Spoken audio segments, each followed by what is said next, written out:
in Binghamton has issued a severe thunderstorm warning for southern and eastern Delaware County in central New York, northern Sullivan County in central New York, until 1:30 a.m.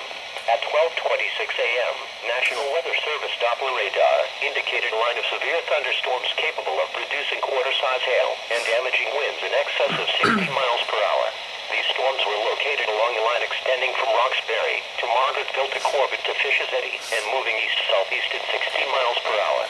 Severe thunderstorms will be near Roscoe at 12:40 a.m., Liberty at 12:45 a.m., Wells at 12:50 a.m., Artwood at 12:55 a.m. When you can do so safely, please report hail or damaging winds to the National Weather Service by calling toll-free at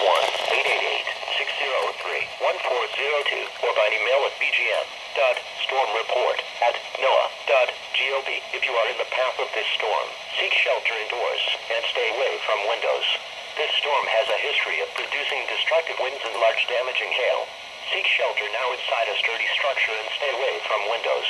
Repeating, a severe thunderstorm warning has been issued until 1:30 a.m. for the following county: Sullivan, New York,